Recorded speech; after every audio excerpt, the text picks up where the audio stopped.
solusyon sa problema po natin sa spike protein. Ito pong herbal na ito ang isinulat ko kay Presidente Duterte noong 2021. At ang herbal po na ito ay dinevelop ko noon pa pong 2014. Ito po ay kombinasyon ng tatlong klase ng halaman. Tanglad, pansit-pansitan, bakagis. Itong tatlong klase ng halaman po na ito ay diuretic. Ibig sabihin, may kakayahan po siya na i-detox ang lahat ng toxin sa katawan po natin. Yun pong excess water po natin, yung excess fluids po natin, ilalabas po natin sa pamamagitan po ng pag-ihi, pagpapawis, or mag-LBM po tayo. Ito po ay blood thinner. Ipiprevent po niya ang stroke, ang heart attack, at ang aneurysm. Ito po ay tinatawag na anti-inflammatory, anti-coagulant, antioxidant, antibacterial. Napakadami po ng katangian ng lemongrass essentials. Ito po ang solusyon sa problema po natin sa spike protein. Magkaiba po ang diuretic at ang antioxidant. Ang antioxidant po ay kayang i-repair yun po mga cell na na-damage sa katawan ng tao. Kaya po niyang patayin ang cancer cell.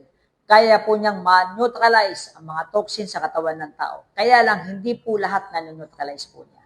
Hindi po katulad ng diuretic. Ang diuretic po, ilalabas po natin ang lahat ng toxin sa katawan po natin. Iihi po tayo ng iihi, papawisan po tayo, or mag-LBM po tayo. Mas mabuti po na ilabas natin ang lahat ng toxin sa katawan po natin kaysa ma-neutralize lang yung pong iba at hindi naman kayang i-neutralize lahat. Marami po ang cases ng namatay sa sepsis dahil yung food supplement na iniinom nila na antioxidant ay hindi po na-neutralize yung ibang toxin sa katawan po nila kaya nagsilbing lason sa katawan ng tao. Yan po ang kaibahan ng diuretic at ng antioxidant.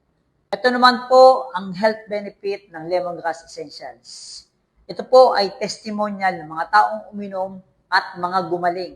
Simula pa po kasi 2014, pinag-aaralan ko na po kung ano po yung kung kayang lunasan, kung ano po yung kayang gamutin na sakit, kung ano po yung kayang i-prevent ng lemongrass essentials. Ito po ay nanggaling po sa kanila. Doon po sa mga taong uminom ng lemongrass essentials. Booster po siya ng immune system. Hindi po kayo basta-basta kakapitan ng kahit anong mga sakit.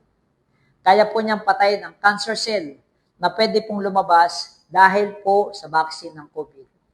Marami po akong testimonial mamaya na mapapanood po niyo na mayroon na pong iba't ibang mga klase ng cancer ang gumaling.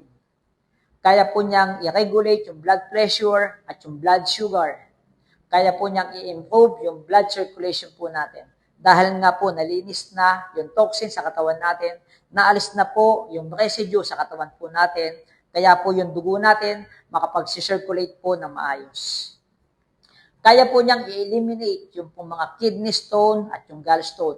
Basta kung maliliit lang po siya, 1 cm, 2 cm, 0.1, 0.2, 0.3 cm. Wag lang po yung talagang malalaki.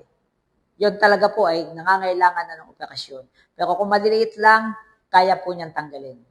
Yung pong may uric acid at yung may cholesterol, kaya po niyang i-normalize. Yung pong may dengue, kaya po natin siyang magamot. 4 to 7 days lang po. Yung pong may acid reflux, kaya po natin siya magamot. 4 to 7 days lang din po. Ipiprevent po niya yung stroke, yung aneurysm, yung pong heart attack, dahil po sa paglapot ng ating dugo. Dahil tinatawag kasi siya na blood thinner. Kaya po niyang i-eliminate yung mouth sore, yung athlete's foot, at yung iba't ibang biological problems po natin.